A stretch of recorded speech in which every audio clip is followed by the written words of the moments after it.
forerunner of the great guitar players. Anyhow, I'm not up to that, but here's a song I love. Let me see. Let me get my volume right.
Isn't that a great song? Now, here's another one of Benny's. That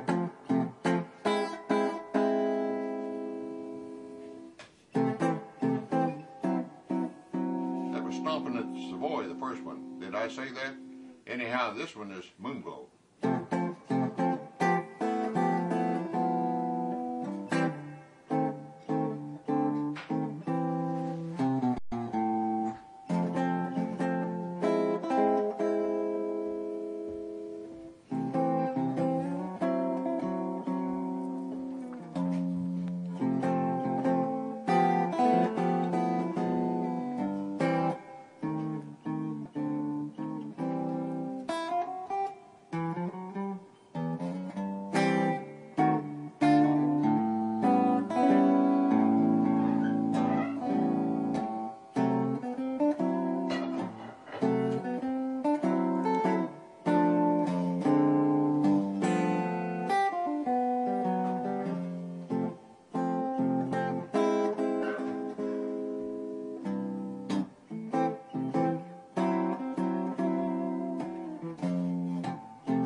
Playboys, the Western swing music, those guys used to play all that kind of stuff. And they played songs and played good songs, and they put the horns, see, that's horn part. And I'd play three parts, and Bobby Yates and Art Hawkins and the guys, when I was with the Western Playboys, they'd get on top of me, and it sounded like 40 acres of guitars. Yeah. And it made music, and it phrased right, like we'd written it down, That's good. Hey, you asked me to tell a little story.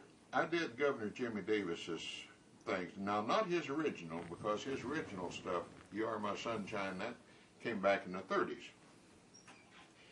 But when he re-upped, I had the opportunity when I was in Phoenix with the guys. I happened to be off a few days, and a booker called me and said, Governor Jimmy Davis is coming through and he needs a guitar player. Can you handle it? I said, yeah, I've got time off. He knew I had some time off or something.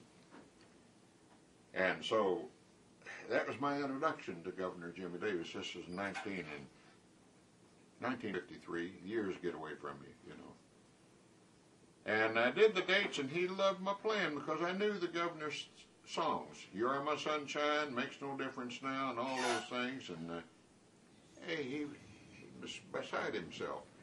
I just said, what key you want it, Governor, and kick him off for him. So in later years, he was redoing on Decca Records a bunch of these old things. Time Changes Everything, You Are My Sunshine, a whole bunch of things. My Mary, and a bunch of his great hits. And he asked me to play guitar on the things. He called me in, and I did. And with this in mind now, this story leads to the governor, okay? I've had some bookings down through Mississippi and down into Louisiana, and I'm headed for Bossier City, which is down by New Orleans. And Louisiana man pulls me over. I had an instrument trailer that I had bought from Carl Smith, and I asked the captain of the state patrol there in Nashville if I had to have a license for that instrument trailer. And I told him where I was going. He said, "How long is it, Billy?" And I said, "I think it's 17, 18. He said, "It's not over 18 foot, is it?" I said, "No." He said, "Well, you don't have to have a..." So I went and measured it, and I was a foot under what they'd asked for a license plate. And I said, "What about Georgia and Louisiana?" He said, "We have a reciprocal agreement." I said, "Alabama and everything?" He said, "Yeah, we have a reciprocal." In other words, they honor our law, we honor theirs. I get down there and that trooper pulls me over. "Yeah, what's your problem?" And I got out, and he asked for ID, and I said, "What have I done wrong?" He said, "Nothing, but where's your license for your trailer?" I said, "Well, I was told by Captain so-and-so of the state highway of Tennessee and that I didn't need one." And he said, "Well, he don't know what he's talking about."